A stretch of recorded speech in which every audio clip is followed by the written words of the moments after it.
Myslím si, že to, čo cirkvám bráni venovať sa deťom, je skutočnosť, že nie je dosť ľudí, ktorí by s deťmi chceli pracovať. Je ťažké získať ľudí pre prácu s deťmi, pretože si myslia, že len učitelia s nimi dokážu pracovať a odovzdať im potrebné poznanie. Necítia sa na to dostatočne pripravení. Nie je mnoho dospelých, ktorí majú ucelenejšiu predstavu o tom, ako by práca s deťmi mala vyzerať. Potrebujú zmenu spôsobu zmýšľania. Musia vidieť nové možnosti toho, ako možno pracovať s deťmi. Niekedy sa mi zdá, že ľudia len hovoria o tom, ako si cenia deti, ale to, čo si v skutočnosti cenia, je ich vlastné pohodlie. Pri službe deťom treba pamätať na jednu vec. Nezískate od nich veľa pozitívnej spätnej väzby.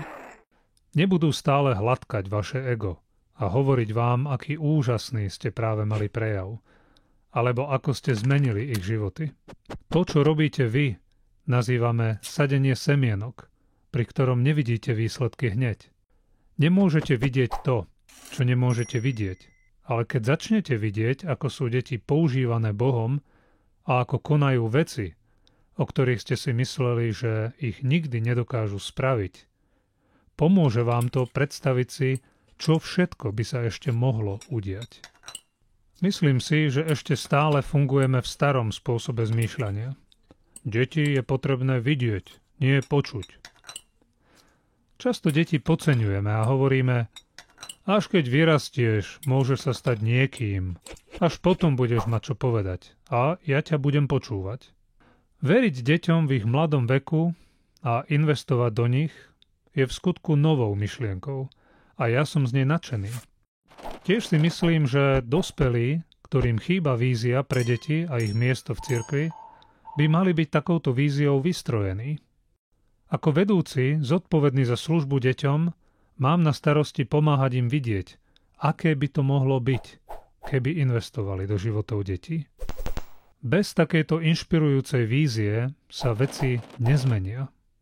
Hnutie Okno 4.14 mi pomohlo získať lepšiu predstavu o tom, čo deti dokážu.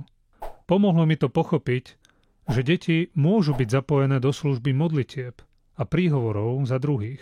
V našom hnutí naozaj veríme vo vzájomné príhovorné modlitby. Naše deti sa modlia za rôzne veci, ako napríklad uzdravenie. Ale deti, ktoré sa modlia za zmenu národa, to je nemysliteľné. Je to neuveriteľné. Nikdy sme o tom predtým neuvažovali.